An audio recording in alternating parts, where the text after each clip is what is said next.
Bem, olá a todos, sejam muito bem-vindos ao nosso evento, o Acelera Startup, superando desafios do empreendedorismo e captando recursos financeiros. Para quem nunca me conhece, meu nome é Karina Valereto, eu trabalho na Graslab. A Graslab é uma empresa especializada em consultoria de captação de recurso financeiro. E hoje aqui, né, ao meu lado, nós temos a alegria de contar com um convidado super especial, que já é de casa, que é João Pedro Papo Geminiano. João é integrante do programa de aceleração da FIEP, Federação das Indústrias do Estado do Paraná. João sabe muito bem sobre os desafios de empreender, pois possui experiência direta no ecossistema de inovação de startup, especializado em ecossistemas de inovação. Bom dia, João. Muito obrigada por aceitar o convite e estar aqui com a gente hoje. Bom dia, Karina. Bom dia, Nathalie. Obrigado pelo convite mais uma vez. Sempre uma honra poder participar. E estou aqui para poder auxiliar todo mundo nesse tema que eu acho que é de bastante interesse, né, principalmente das startups, né? Porque, querendo ou não, ninguém vive sem dinheiro hoje em dia, né? Então, a gente precisa ter, além de uma gestão, precisa ter uma gestão de recursos e também ter o recurso para poder gerir, né? Então, espero poder contribuir bastante hoje. Exatamente, muito bem colocado. E também aqui com a gente hoje, né? A gente tem a minha parceiraça de trabalho, Nathalie Barrema Bank, que é advogada, Grand Develop Consult, e vai trazer essas dicas também para ajudar as startups a captar recursos. Bom dia, Nath, tudo bem? E aí, preparada? Bom dia, super preparada para falar sobre inovação, que é um tema muito importante e ainda trazer oportunidades. E muito obrigada novamente por aceitar o convite, João. Bem, antes da gente começar a apresentação, eu preciso dar alguns recadinhos rápidos, tá? Então, vamos lá. Se vocês tiverem alguma dúvida, por favor, tem aí o chat. Vocês podem estar mandando a sua pergunta, a gente vai fazer questão de estar respondendo elas ao vivo, mas eu peço para deixar o nome completo, porque caso a gente tenha, né, a gente tem limitação de tempo aqui, a gente pode estar respondendo ela por e-mail, tá? Uma coisa muito importante que é uma novidade esse ano, nós temos eu só perdi aqui a minha conexão. Vocês estão me ouvindo? Oh, perfeito. Uma outra novidade que nós temos aqui esse ano é a questão do certificado. Então, vocês estão aí vendo aí na tela, nós temos um QR Code. Esse QR Code e também tem um link no chat que dá acesso para vocês a responderem o formulário. Respondendo o formulário, vocês vão estar recebendo o certificado de participação junto com todo esse material que a gente está apresentando aqui hoje. Bem, deixa eu passar aqui a agenda. Só um minutinho que apareceu uma informação aqui na minha tela. Pronto. Bem, a agenda, como que vai acontecer hoje? Nós estamos divididos em duas partes. A primeira vai ser a parte com o João, ele vai entrando, explicando sobre a definição das startups, o que é inovação. Depois ele passa um panorama em números, que é muito legal para as startups estarem por dentro do que está acontecendo no mercado. Depois o planejamento estratégico e os desafios. Depois, seguido, vem a Nathalie falando das fontes dos investimentos, dos tipos de fontes de recurso e fechando com as oportunidades de captação de recurso. Tá? Então, uma agenda bem densa aí, a gente tem uma limitação, então deixa eu passar aqui a palavra e o controle para o João. Então, eu vou passar aqui o slide, que agora o João vai assumir o controle. João, você confirma se você recebeu o controle aí da apresentação, hein? Beleza, muito obrigado, Karina. Já solicitei aqui, assim que conseguir passar o aviso. Perfeito. Eu acho que já foi. Então, Nathalie, Karina, convidados, muito bom dia. Então, como a gente acabou de comentar, né, eu vou estar aqui falando com vocês sobre a aceleração de startups, mais precisamente sobre quais são os desafios, né, que as startups enfrentam nesse processo de se tornarem uma startup de alto valor, uma startup de alto poder empresarial e uma empresa realmente bem consolidada, né? Que a gente sabe que é muito complicado hoje em dia no Brasil, né? Todo empreendimento, empreendedor tem muitos desafios para seguir e uma startup não é exclusa disso, né? Ela não tem nenhum benefício além de uma empresa comum, né? E antes da gente falar sobre o que são startups, eu gosto de trazer algum nivelamento para todo mundo entender o que é uma startup, o que é inovação, né? O que a gente pode trazer desses temas, que é bom de ter esse conhecimento prévio, né? Então, eu sempre gosto de trazer o que é a inovação, mais precisamente. Tá passando aqui o slide? Aí. Então, assim, né, o que é inovação? Eu gosto de trazer essa breve explicação para a gente entender a diferença de uma inovação, porque eu acho que às vezes o termo acaba caindo muito na linguagem popular e ele é falado tantas vezes para as pessoas, mas ninguém entende realmente o conceito do que é a inovação, né? Eu trago essa diferenciação basicamente de dois modos, né? O que é uma invenção, o que é uma inovação propriamente dita, né? Então eu falo que a invenção ela é uma ideia nova, ela tem um conceito tecnológico por trás, não necessariamente ela é uma coisa implementada. Eu posso inventar algo na minha cabeça, no meu escritório, na minha empresa, mas não necessariamente aquilo está sendo posto em prática, está gerando algum valor para a empresa, para a sociedade, né? Já a inovação pela característica da palavra e do que a gente traz sobre esse projeto, inovação tem que ser algo que gere valor, alguma coisa que seja implementada, né? Então, assim, ela, além de ser uma ideia nova, ela tem que gerar valor para alguém, tem que ter um tipo de benefício. Então, não é simplesmente algo que fica ali no ramo da hipótese, no ramo abstrato, né? Ela tem que ser algo implementado realmente dentro de processo para que todo mundo tenha benefício com isso.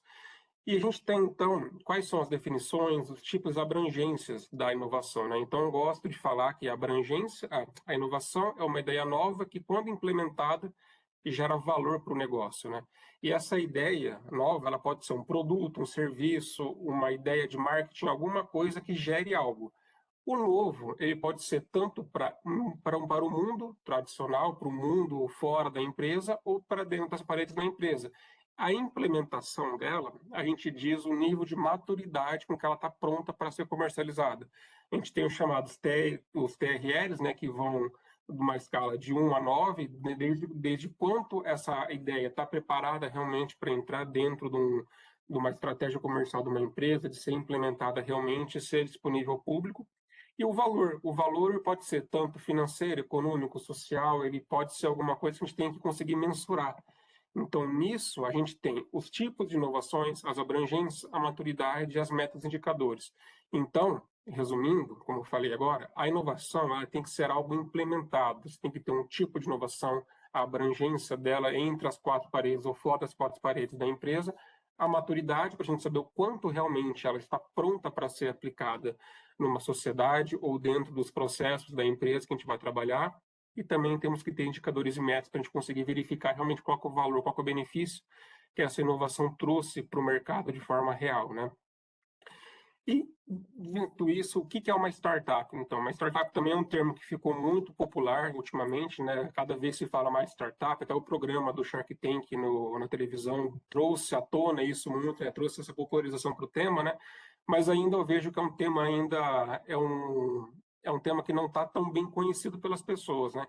Então a gente gosta de definir startups, né? Cada entidade tem a sua definição, a AB Startups, a Associação Brasileira de Startups tem uma definição, o Marco Legal de Startups tem outro, nós também do Senai temos outro, então todas as entidades têm a sua definição, mas o que realmente faz uma base nisso, né, como um conceito geral, é que uma startup ele é uma empresa jovem e inovadora, focada em criar um modelo de negócio escalável. O que quer dizer escalável? Que ela consegue replicar para várias pessoas em um mercado muito grande, sem necessidade de ter uma expansão do mesmo modo. Então, por exemplo, às vezes uma empresa tradicional, quando está fazendo um produto, para duplicar a produção, tem que duplicar o número de funcionários, tem que duplicar o maquinário, duplicar a fábrica. E já uma startup, não, ela consegue simplesmente abranger um processo escalável com um pouco ou a porcentagem desse esforço, né?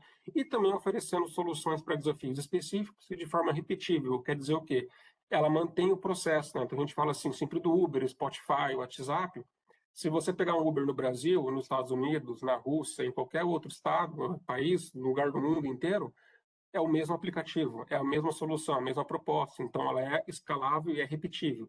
Então, isso é uma startup, uma empresa jovem, inovadora, que está fazendo um produto de grande valia, grande escalabilidade para o mundo inteiro e sempre de forma repetitiva, sempre muito parecido com o que todos os mercados oferecem, ela consegue oferecer para todo mundo, né? E quais são as principais características de uma startup, né? Então, a startup ela está sempre envolta nessas palavras que a gente sempre traz como muita muito, como é que eu posso dizer? Muito na moda ainda, né? Então a gente fala da inovação, como eu acabei de falar, a escalabilidade, a expansão rápida do mercado. A incerteza é muito grande numa startup, porque ela é sempre uma empresa que está se provando na inovação, então ela está sempre trazendo projetos inovadores, está sempre trazendo soluções inovadoras, então ela está sempre mergulhada no mar de incerteza, porque às vezes o modelo prático dela, o modelo de negócio, nem sempre, muitas vezes, é validado de forma tradicional, então ela tem que validar, às vezes, realmente indo para o mercado. E isso daí acaba trazendo muita incerteza. E nesse ponto dessa incerteza é onde entra também o financiamento externo, muitas vezes, porque a startup, geralmente, a pessoa nasce com um sonho e com o conhecimento ali dela. Muitas vezes não tem, então, um aporte financeiro já logo de cara para conseguir realizar isso. Então, a gente vê várias e várias empresas, né, que a gente fala cresceu na garagem de casa porque o cara tinha realmente o sonho ali, um computador, e foi querer criar a sua empresa. Então, precisa desse financiamento externo, né, coisa que a gente vai ver aqui mais para frente, né? Também é muito importante, né, muito enraizado nas startups, dos startupeiros, né, que são CEOs das startups, a cultura empreendedora, porque é um pessoal que realmente eles trabalham muito nisso, né? Aqui mesmo na Habitação, a gente tem a aceleradora de startups, né? A gente fez uma pesquisa com os próprios CEOs das startups e geralmente eles estão na segunda, terceira startup já. Então já é um pessoal que tentou abrir uma, não deu certo, abriu outra, também não conseguiu dar muito certo, agora está na terceira e agora está indo. Então, é um pessoal que tem essa aptidão ao risco. E também, muito importante, é a flexibilidade e velocidade com que elas mudam, né? Eu sempre brinco que 6 meses para startup é 10 anos para uma empresa, que as coisas mudam assim muito rápido e você não pode estar esperando um feedback, esperando o teu cliente ver se aquilo vai gostar, não. Você tem que estar sempre um passo à frente disso e estar preparado também para se adaptar. A gente tem que fazer muitas pivotagens, que a gente fala, que é você verificar realmente, cara, aquilo não deu certo, vamos tentar mudar, ou mudar o foco, o plano de negócio, o público-alvo, alguma coisa, a gente tem que estar sempre preparado para mudar. A startup não pode ser fixa nas suas premissas sempre iniciais. A gente vê que isso é um ponto bem importante para o fortalecimento de uma startup a longo prazo.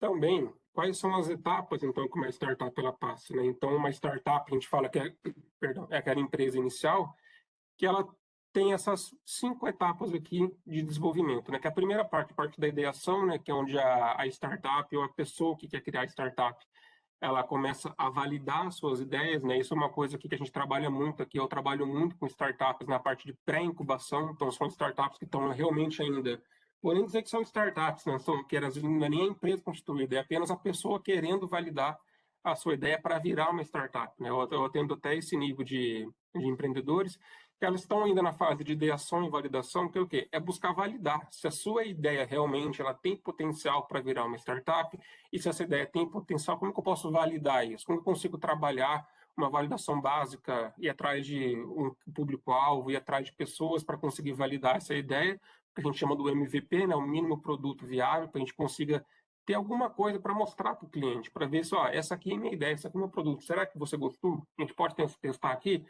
A partir disso, a gente, feita essas validações, a gente começa a entrar na parte de operação, onde a gente começa realmente a abranger um pouco mais o mercado dessa startup e começar a validar realmente cobrando, começar algum tipo de receita da empresa para que a gente possa ir para a parte de tração, onde a maturidade dessa startup já avançou uma validação boa, ela tem um plano de negócio mais estruturado e tem uma base de clientes bem solidificada, para que eu consiga começar a trazer benefícios e frutos desse processo para dentro da empresa, para que eu possa realmente chegar naquela etapa em que eu não sou mais uma startup, a gente é uma empresa de escala, a gente chama de scale-up, que é aquela empresa que ela passou dessa insegurança inicial, né? Então a gente fala assim, o Instagram, Uber, Spotify, esses aplicativos que a gente usa todo dia, eles foram startups que passaram por essas fases de ideação.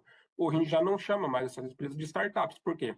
São empresas consolidadas, já tem um faturamento monstruoso e já tem todo o seu plano de negócio, plano estratégico bem validado. Ninguém duvida mais que um Uber, um Spotify ou um Nubank, por exemplo, pode dar certo. Já são empresas bem consolidadas, já são empresas que se provaram nesse processo. Nisso, a gente tem, então, o perfil brasileiro das startups, né? Esse pesquisa que foi feita pela Associação Brasileira de Startups é referente ao ano 2024, né? O 2025, ele sai sempre no ano seguinte, né? A gente tem aqui que a principal característica das startups brasileiras são essas 3 principais, né? Que são as edtechs, as fintechs e as techs, que são do ramo de educação, finanças e tecnologia, né, respectivamente. Dessas startups, a gente vê que 39% delas trabalham como SaaS, né, que são Systems as Service. Então, eles trabalham com modelo de negócio tipo SaaS. E 45% delas estão na fase de tração e escala. Então, já são startups que a metade está no processo bem elaborado e elas são empresas novas, né? 41% delas foram fundadas a partir de 2020. Então, assim, mesmo tendo uma educação não, um tempo de ainda desenvolvimento baixo, algumas startups conseguem avançar bem nessa etapa. Aqui a gente tem, assim, como já é esperado, né, que o Sudeste representa mais de 50% dessas startups do Brasil e São Paulo representando 40% como um todo. Então a gente vê que é uma coisa muito bem regionalizada isso, né? Apesar aqui da região Sul ainda ser a segunda maior região, a concentração de startups, a gente tem que o Paraná representa só 6,4%, né, da onde eu falo aqui de Londrina, né? E a gente aqui do Habitacional em Curitiba com aceleradores tem grande parte das startups concentradas também na nossa aceleradora. O Paraná tem várias aceleradoras, mas assim, fica muito evidente que as startups brasileiras são concentradas em 2 polos principais, né, que são os polos com bastante desenvolvimento, tanto econômico também como desenvolvimento na área tecnológica, né? O Brasil mesmo aqui no Sul tem Santa Catarina como um polo bem grande da área de TI, São Paulo nem se fala. Então, a gente está sempre tentando trabalhar isso para cada vez desenvolver mais a região sul aqui através da nossa aceleradora, para a gente conseguir fazer o Paraná tenha um grande avanço nesse número de startups. Disso, como eu comentei anteriormente, né, as principais áreas das startups são essas que aparecem aqui, que são a área de educação, finanças, desenvolvimento de software, saúde, segurança, parte do varejo, recursos humanos, marketing, agronegócio, logística e indústria, né? A gente aqui do Senai, a gente é focado na parte de indústria, né? Porque o Senai é o Serviço Nacional de Aprendizagem Industrial, então a gente foca em startups voltadas para a área da indústria, né? Mas a gente percebe aqui que as principais startups brasileiras estão na área de educação, na área de finanças. E teve uma mudança bem interessante que ano passado, no último levantamento, a parte das fintechs eram as partes principais. Esse ano já a parte de educação virou o ramo principal de startups brasileiros, que é uma coisa bem interessante. E nisso também a gente consegue ver da maturidade delas, como a gente comentou ali, grande parte das startups ainda estão nessa parte de tração, ideação, validação e operação, né? E mais da metade delas estão nessa parte ainda até a operação. Então, são startups ainda que estão buscando validar esse processo delas de validação e certificação do seu modelo de negócio para conseguir alcançar uma atração mais efetiva e realmente conseguir se consolidar nesse mercado que é bem competitivo. Isso mostra pela questão do tempo que elas têm. Então, 55% das startups brasileiras têm até 4 anos de serviço. Então, são startups muito novas ainda, que ainda estão buscando essa validação. E isso é muito importante, porque é um serviço que a gente faz aqui dentro do Senai, que é buscar essa validação das startups. Por que é importante isso? Porque a gente sabe que as startups precisam de auxílio, né? E esses projetos de pré-incubação, incubação e aceleração de startups que nós aqui dentro do Senai temos, eles auxiliam muito isso, porque a taxa de sucesso, né, a taxa de mortalidade evitada dentro de um ambiente de inovação chega a ser 3,5 vezes menor para uma startup que está dentro do ambiente. Por que acontece isso? Por que uma startup que está dentro do ambiente de inovação ela tem uma mortalidade menor? Porque a gente consegue trazer muitas benfeitorias para essas startups, a gente traz mentorias, uma infraestrutura, você quer apoiar elas, eles têm trocas com pares, network direcionado, e principalmente a gente ajuda eles nas validações de mercado que eles fazem, e até vários, né, programas de network, a gente consegue fazer com que esse aprendizado com que esse empreendedor tenha, esse administrador vá ter na hora de fazer o seu processo, não precisa ser tanto na base do erro. Então, não precisa errar para aprender. A gente já traz com experiência própria alguns caminhos das pedras que eles podem facilitar muitas coisas para eles, né? Nós temos aqui as startups que eu atendo nas prefeituras, nos ambientes públicos que eu consigo atender. A gente sempre faz, no começo de cada ciclo, uma maturidade, né? Uma validação de maturidade do empreendedor e também da startup. E sempre após esse período de pré-incubação, incubação, aceleração, a gente faz uma nova checagem, um novo diagnóstico de maturidade para ver como que ela evoluiu esse tempo. E as startups sempre trazem muita evolução porque a gente consegue já dar para ela muita coisa estruturada que elas não precisam ficar aprendendo sozinhas sem ter uma mentoria guiada, né? Então, isso é muito importante, né? Entre outros vários pontos, né, que esses ambientes de inovação trazem de benefício para todas as startups. Isso também é importante porque um dos pontos mais críticos para uma startup é a questão do planejamento estratégico, né? Eu, pela minha experiência, vejo que muitas startups e muitos empreendedores chegam um pouco verdes nesse assunto e não têm a noção do que é um planejamento estratégico bem estruturado para que eles consigam realmente ter uma maturidade boa e também conseguir trazer realmente a urgência do seu produto e conseguir colocar isso de forma prática, né? Então, o planejamento estratégico ele é bom porque ajuda você a analisar o cenário, você começa a pesquisar como que os seus concorrentes estão trabalhando, como que o mercado está se desenvolvendo, quais são as políticas públicas ou política externa que está influenciando o seu negócio ou não. A gente consegue, então, definir os objetivos de forma mais clara, porque eu vendo como que o mercado está se comportando, eu posso definir o objetivo, né? Também eu consigo criar um plano de ação e metas, que eu acho muito importante. Tem uma frase que eu gosto muito, que um treinador de futebol americano uma vez falou, que é o seguinte: meta sem planejamento gera ansiedade. Isso é muito verdade, porque eu vejo isso muito nas startups. Eu preciso crescer 30% esse ano, eu preciso faturar tanto, preciso conquistar X novos clientes, e ele só tem a meta, mas não tem o planejamento atrás disso. Tá, mas como que você vai conseguir? Tá, você vai simplesmente sair na rua gritando que você quer cliente, ou a gente vai fazer um planejamento, vamos estruturar bem isso, como que a gente pode fazer para que essa meta que você realmente quer atingir seja atingível. E a gente tem isso, então, muito bem estruturado dentro do planejamento estratégico para a gente conseguir definir essas diretrizes, como que a gente vai conseguir trabalhar isso. Isso é muito importante, porque essa falta de planejamento, você acaba trazendo muitos custos para a empresa, você não sabe por onde começar, então o planejamento estratégico é um bom ponto de partida. Beleza, posso não saber tudo que eu tenho que fazer, mas pelo menos eu sei por onde começar algumas ações, porque eu consigo entender o que está acontecendo dentro da minha empresa e também fora dela. Vai facilitar a gente reconhecer os problemas que a empresa pode estar sofrendo, sei lá, vamos supor, eu preciso crescer a minha área de vendas, só que eu não tenho um time de marketing estruturado, não tenho um time comercial. Vamos então fazer um planejamento para isso.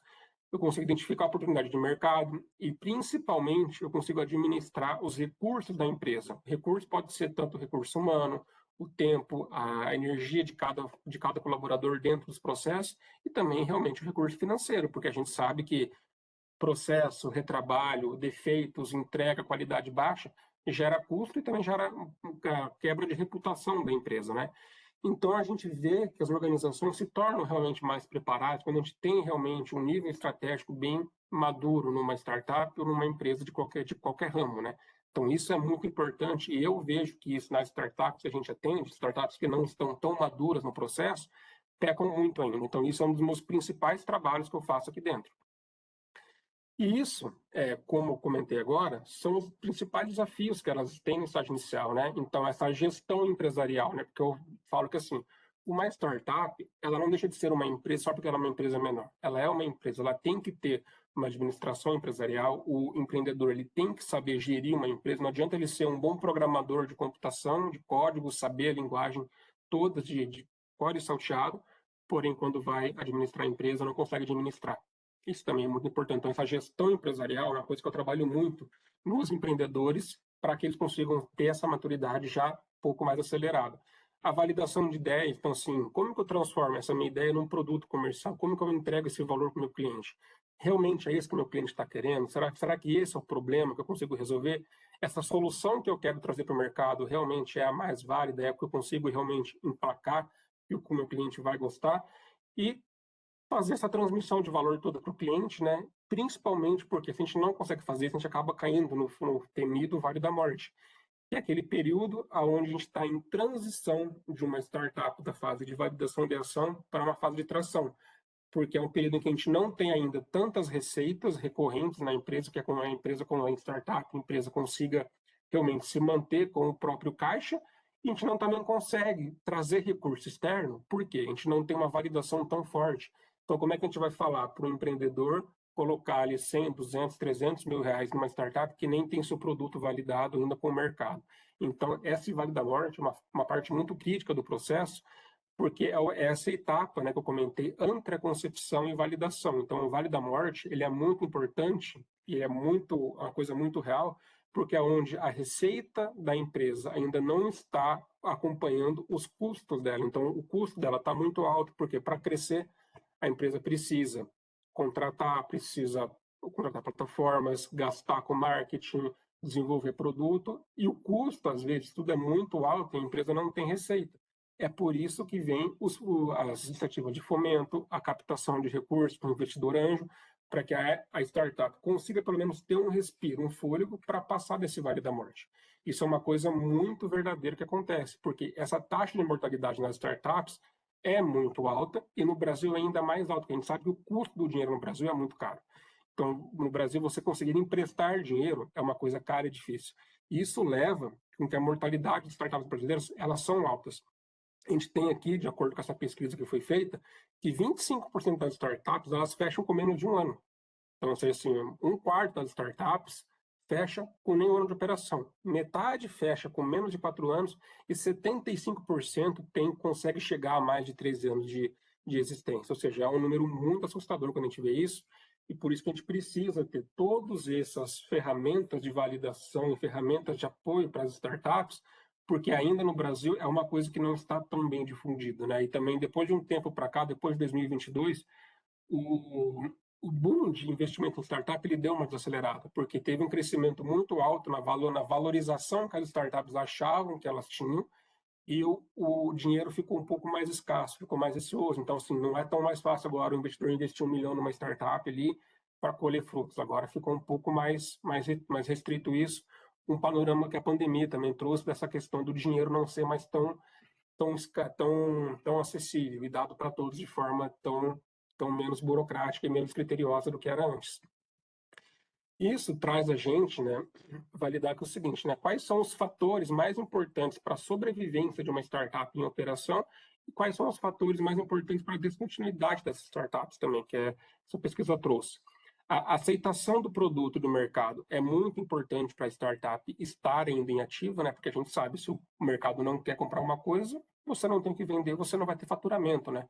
A sintonia entre os fundadores e a capacidade de adaptação dos gestores também, as necessidades que o mercado fala, né? Então, eu brinco muito com as minhas startups, que não é construir para o cliente, mas construir com o cliente. O cliente tem que fazer parte desse teu produto, porque é ele quem está usando, é ele quem vai ser realmente teu público-alvo e quem vai dar dinheiro para vocês. E os fatores mais importantes para a descontinuidade das startups, falta de comprometimento, o não alinhamento dos fundadores e, principalmente, como a gente vai ver aqui, a falta do capital para investir no negócio. Então, a falta do capital ainda realmente é um dos fatores principais de descontinuidade que as startups enfrentam no dia a dia, né? E aqui a gente tem uma lista dos principais motivos de desligamento de uma startup, que a startup ela realmente não passa esse vale da morte, né? O principal ponto é o mercado não precisar do produto. Porém, o segundo ponto é realmente ficar sem dinheiro. Então, a startup, muitas delas morrem pelo ponto de ficar sem dinheiro. Então, é algo que realmente traz muita dor para as startups, é uma coisa muito importante, porque, como comentei lá no começo, sem dinheiro ninguém vive, né? Então, isso uma empresa não é imune a isso. Então, a gente precisa ter essa base de como que a gente pode conseguir receita para uma startup, né? Como que a gente pode conseguir dinheiro e dinheiro barato, e dinheiro que a gente consegue realmente ter um bom usufruto disso, né? Isso é muito importante. Então, pessoal, queria agradecer. Falei aqui um pouquinho rápido, mas para todo mundo ter conseguido entender bem. Volto agora, então, a palavra para a Karina e para a Nath, então, para que elas possam dar prosseguimento nessa segunda parte. Qualquer coisa, está aqui o meu WhatsApp, está também aqui o meu LinkedIn, caso vocês queiram entrar em contato, eu posso dar vocês alguma coisa, estou à disposição, gente. Muito obrigado. João, a gente que agradece, muito obrigada, conteúdo muito riquíssimo que você trouxe, muito interessante esse panorama para a gente entender as dificuldades, né, do empreendedorismo, das startups, essas dicas que você trouxe desses cuidados que são cuidados não são simples, são bem complexos, mas que está no dia a dia, que vai minando, que vai diminuindo essa jornada, né, do empreendedorismo.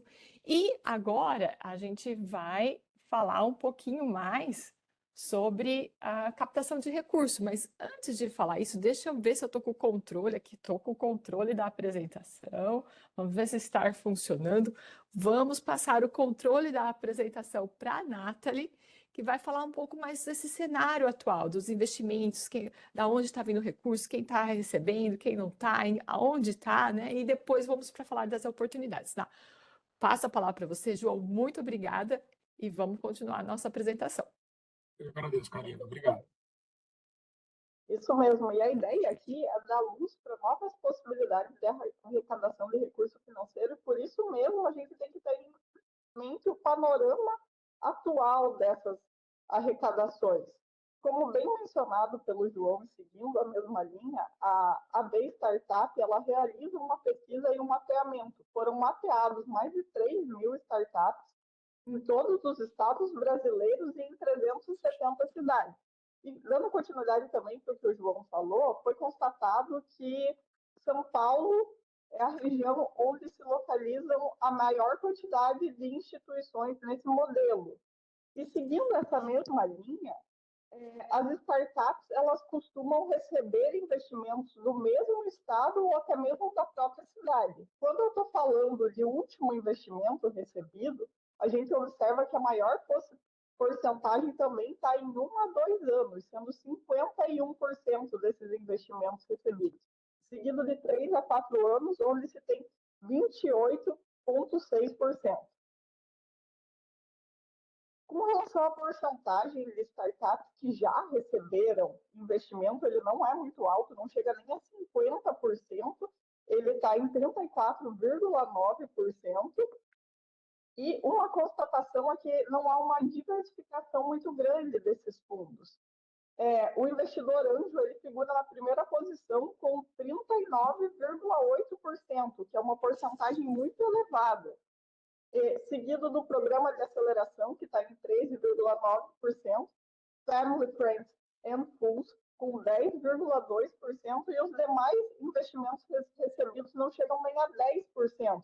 Então, está se apostando todas as fichas em um único investidor. Isso gera um prejuízo, porque se eu não conseguir receber o investimento desse formato, muito provavelmente eu não tenha sucesso, porque eu não vou captar aquele recurso financeiro e vai ter essa taxa de mortalidade.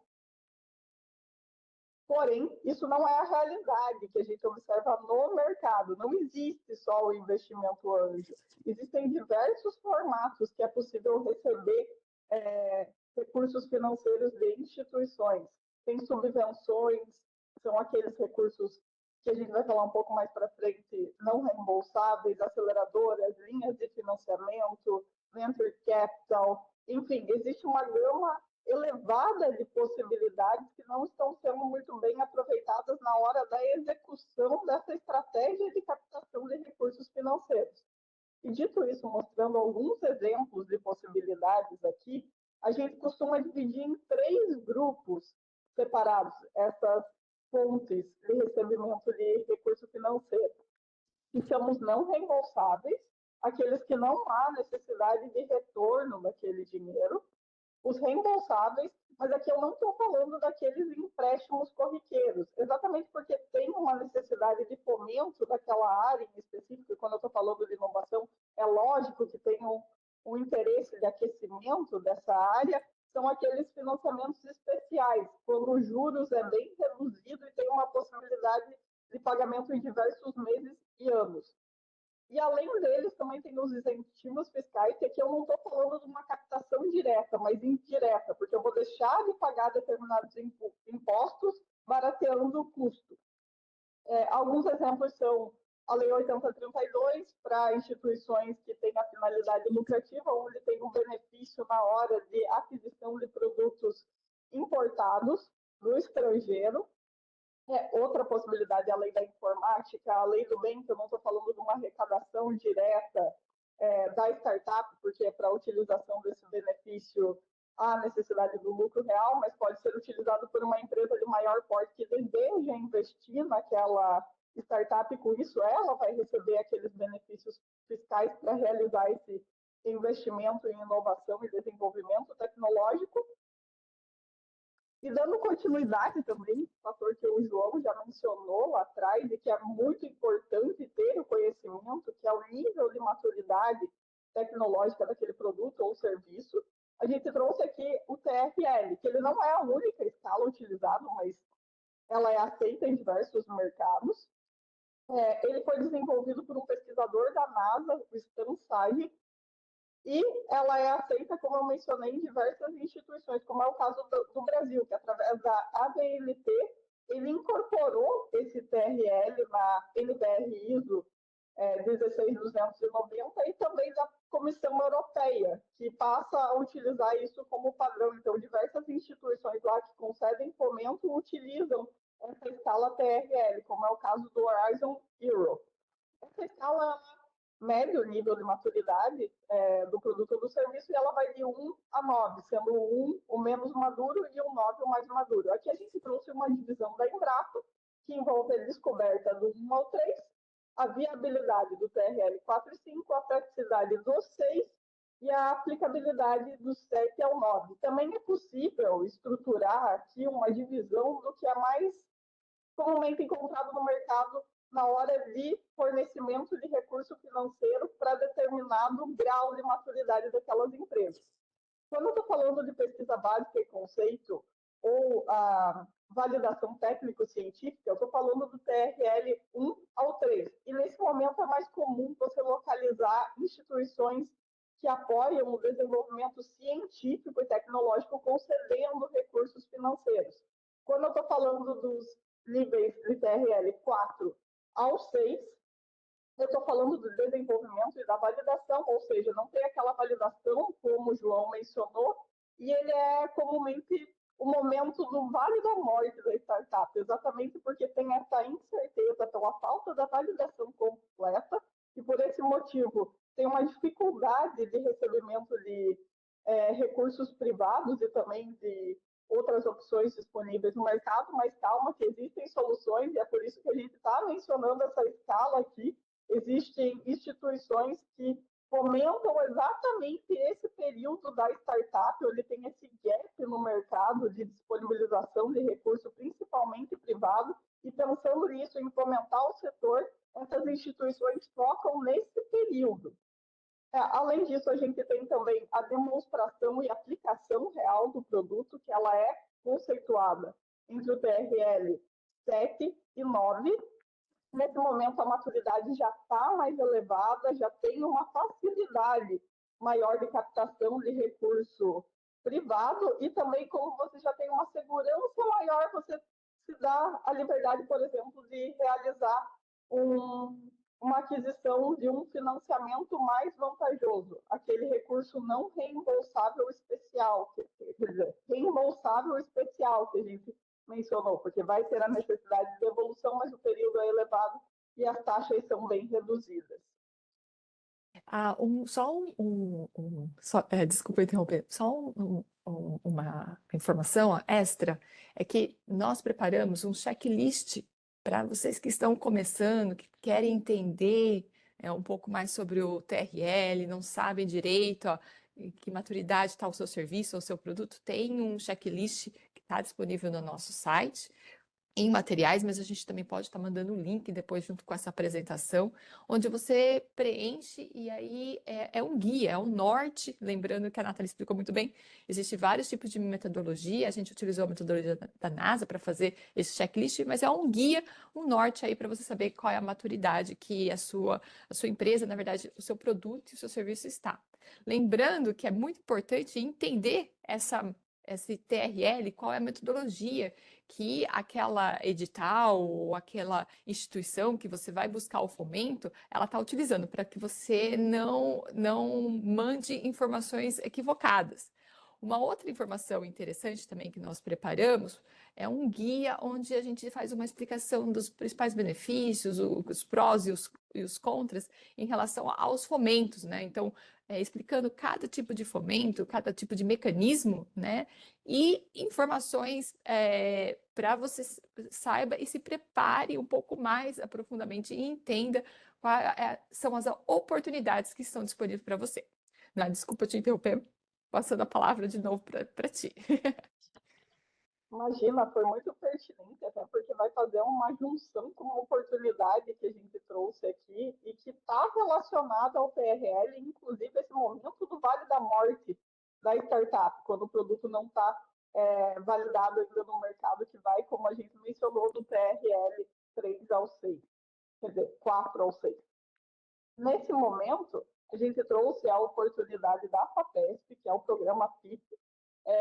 Ele concede recursos não reembolsáveis para projetos de pesquisa e desenvolvimento que apresentam um potencial para se transformar em produtos, processos ou serviços inovadores.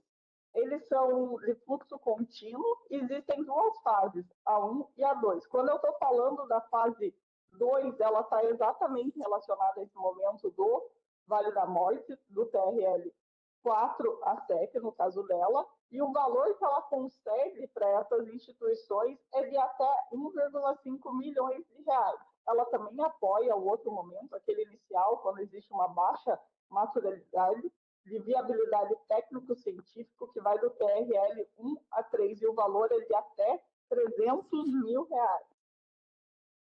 A gente trouxe também aqui outra instituição bem importante, que é o BID, o Banco Interamericano de Desenvolvimento. Aqui a gente trouxe o BID Lab, existem diversas oportunidades nele para startups, mas a gente trouxe 3, que vão de 150 mil dólares até 2 milhões de dólares para startups em estágio inicial com alto impacto aqui na América Latina. Outra oportunidade bem interessante é o BNDES Garagem. Ele é uma opção porque ele apoia soluções inovadoras e sustentáveis. O valor total é de 765 mil para 10 negócios de destaque, porém tem um valor extra para negócios do Norte, Nordeste e periferias. Esse edital está aberto e ele vai até o dia 14/9. Outro edital bem interessante que a gente trouxe é da Embrapi, projetos de alto impacto em saúde, como o próprio título já menciona, ele é direcionado para o desenvolvimento tecnológico e inovador na área de saúde. Ele é um financiamento com outras instituições internacionais. O valor é de até 60 milhões de reais. Ele não tem um prazo específico e o momento é até esgotarem esses recursos. A gente trouxe aqui um edital internacional, que é o Language Technology Innovators Funding Program. Ele apoia soluções inovadoras nas áreas de linguagem e tecnologia, e o valor é de 20 mil dólares. E o prazo dele também está aberto e vai até o dia 15/10. Também seguindo a mesma linha com outro edital internacional, que é o Good Start Challenge. Ele apoia soluções que melhorem o bem-estar de mães, pais e cuidadores de crianças pequenas. Esse também ele é internacional e está relacionado ao Brasil, México e Colômbia. O valor do financiamento inicial é de 50 mil euros. Entretanto, também tem uma oportunidade de concorrer a um prêmio adicional no valor de 200 mil euros para escalar esse projeto. Esse edital também está aberto e ele vai até o dia 17/9.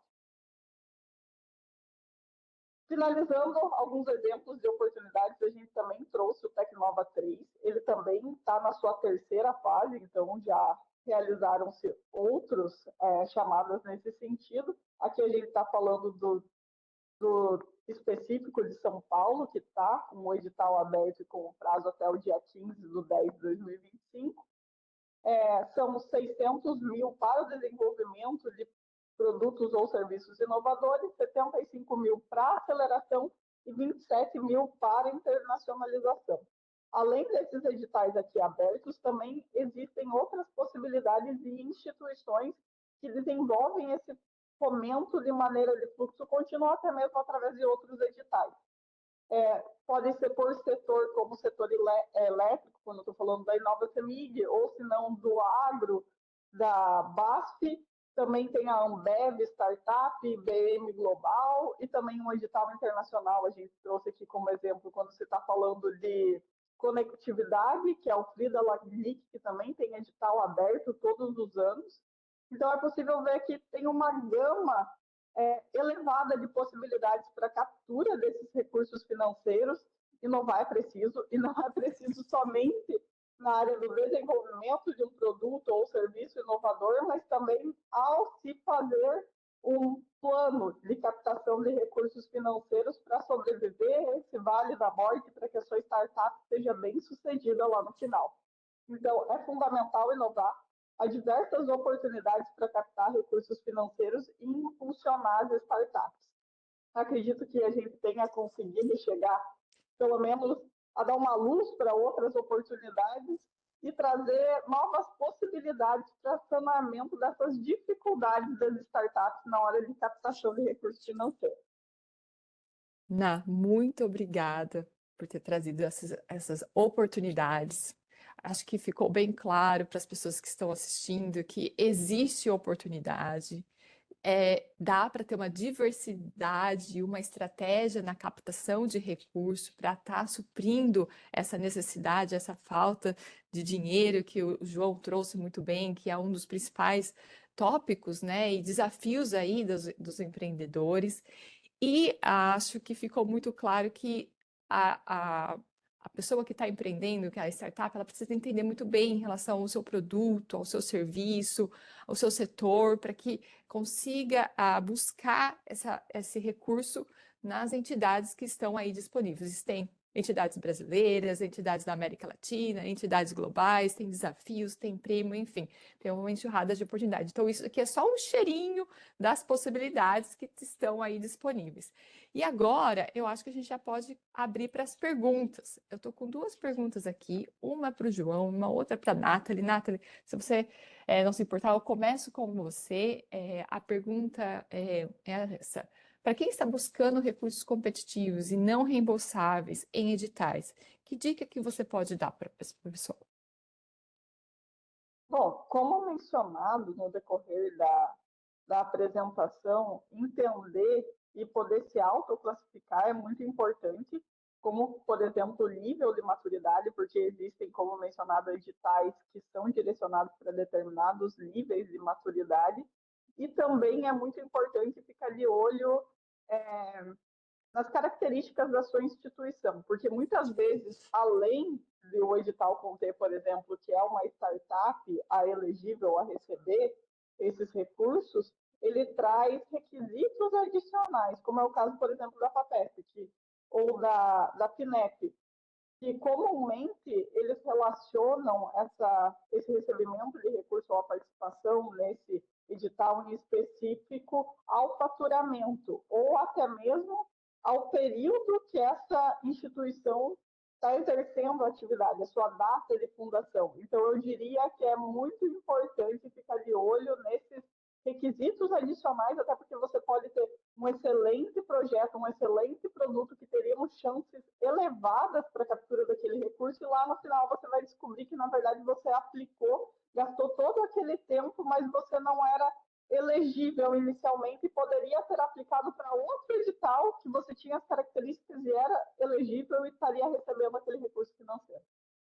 Acho que é um ponto bem essencial, né? Parece simples, mas é muito importante entender esse edital que você falou, entender as regrinhas do jogo, porque realmente faz muita diferença. A gente parece brincadeira, mas acontece das pessoas não entenderem, não se debruçarem na leitura e não entenderem o edital e acabar perdendo um grande tempo aí mandando a aplicação e, na verdade, a instituição não é elegível. Acho que é um ponto muito importante esse que você trouxe.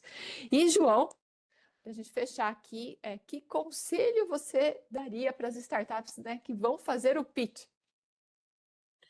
Bom, obrigado, Karina. Um conselho muito simples, na verdade, né? Que eu acho que o pitch basicamente é você transmitir para o empreendedor, para o investidor que quer realmente fazer um aporte na sua startup, o que você pode resolver, qual que é o benefício que a sua empresa entrega para o empresário, para o mercado, para aquele cliente em si, para que isso fique muito claro, né? Porque tem muitas empresas, muitas startups, quando a gente vai fazer uma banca de avaliação, vai fazer um monitoramento do pitch, como que ela vai fazer esse pitch, ela fala muita coisa, e não fala o que precisa ser falado, né? O empreendedor, assim, ele quer entender, ele realmente quer saber o que você pode ajudar, o que você vai resolver, qual que é o problema que você está disposto a solucionar, porque a gente sabe que startup que vem, startup que soluciona algum problema, alguma dor de um cliente específico ou de um mercado. Então, acho que sim, um conselho bem básico é foquem nisso, né? A gente sabe que os pitches geralmente são pouco tempo, é 3, 5 minutos, quando muito, para você conseguir convencer alguém, que não é muito tempo. Então, a gente sabe que tem que focar realmente naquilo que você entrega, naquilo que você pode ajudar. Depois, numa próxima conversa, caso você tenha com esse investidor, você pode falar do porquê da sua startup nasceu, qual que é o seu sonho, de onde veio, mas nesse primeiro pitch, nesse primeiro contato com o investidor, foca naquilo, ó, meu nome é João Pedro, minha startup é X, eu resolvo isso dessa maneira, é assim que eu posso auxiliar você, o mercado ou qualquer um que queira realmente se beneficiar dessa minha solução aqui, simples e direto, para que você consiga transmitir realmente o valor que você entrega. Legal, legal, muito importante. E, infelizmente, né, o nosso tempo é curto. Acho que a gente conseguiu aí fazer entregar, né, falar da apresentação e tudo mais, mas eu deixo o nosso agradecimento especial para você, João, estar aqui hoje. Muito Obrigado. obrigada por ter aceitado o nosso convite. Nathalie, muito obrigada por você ter trazido as oportunidades, os editais e mostrar as possibilidades aqui para as pessoas que estão começando essa jornada de captação de recurso. O nosso muito obrigado para quem está nos assistindo. Outros eventos virão, então não deixem de responder o formulário para estar recebendo o certificado. Acesse o nosso network no LinkedIn para ficar sabendo de outros eventos que virão. Então, nosso muito obrigada e até a próxima oportunidade. Tchauzinho para todos vocês. Tchau, tchau. Tchau, obrigado, gente.